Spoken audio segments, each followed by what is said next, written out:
Florentino Pérez avait un message à faire passer à Kylian Mbappé et ce n'est pas passé inaperçu. Restez branchés, on en parle tout de suite.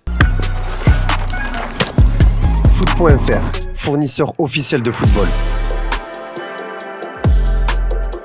Salut les amoureux du ballon rond, on se retrouve pour un nouveau JT Foot Mercato et on commence tout de suite avec Florentino Pérez, le président du Real Madrid, qui a lancé un message fort à Kylian Mbappé alors que l'avenir du Français pourrait être relancé cet été.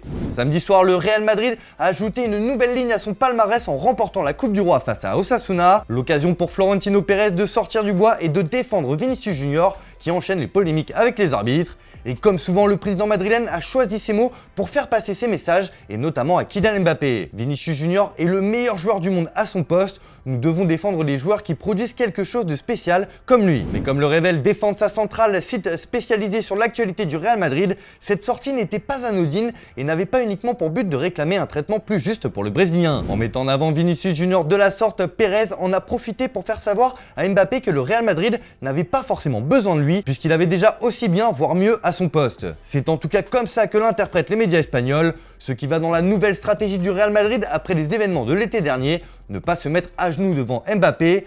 Defensa Central indique que le Bondinois a bien pris note du message envoyé par le patron madrilène, de quoi mettre un peu plus la pression à Kylian Mbappé pour qu'il se positionne réellement sur ses envies de rejoindre le Real Madrid.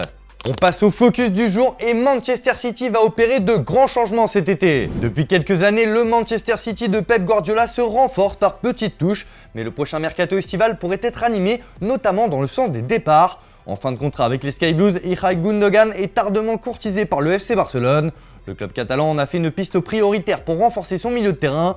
Il ne devrait pas rester à City, mais il devra réussir à se mettre d'accord avec le Barça, qui est réticent par rapport à ses exigences élevées. Mais le Barça veut largement piocher à Manchester City où il y a de bonnes affaires, et c'est en défense qu'un élément plaît au Blaugrana en la personne d'Aymeric Laporte. Et l'international espagnol est prêt à tout pour rejoindre la Catalogne. Avec moins de temps de jeu cette saison, le défenseur voudrait se relancer et l'intérêt du Barça tombe à pic. Mais les Catalans doivent vendre avant de recruter et devront faire face à la concurrence de l'AC Milan, de la Juventus ou encore de Newcastle. Et ce n'est pas tout car le Barça veut aussi profiter de la situation délicate de Joao Cancelo. Prêté au Bayern Munich en cette deuxième partie de saison, le club bavarois ne devrait pas lever son option d'achat. Alors le Barça pourrait bien tenter sa chance pour recruter le Portugais qui n'est plus en odeur de sainteté à Manchester City. Toujours dans le sens des départs, Calvin Phillips pourrait aussi quitter le club cet été, un an seulement après son arrivée. Et c'est Liverpool qui aimerait sauter sur l'occasion pour relancer l'ancien milieu de terrain de Leeds United. Reste à convaincre la direction mancunienne de lâcher son joueur qui n'a pas convaincu depuis son arrivée. Après cette vague de départ, l'équipe de Pep Guardiola va devoir recruter et elle a déjà quelques idées en tête.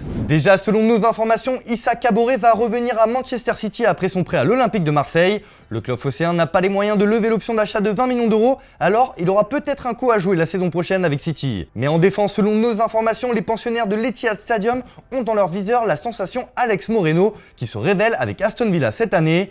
Mais l'objectif principal de City à ce poste, c'est Alphonso Davies. Alors qu'il arrive en fin de contrat en 2025 avec le Bayern Munich, le Canadien pourrait avoir des envies d'ailleurs et City compte bien en profiter.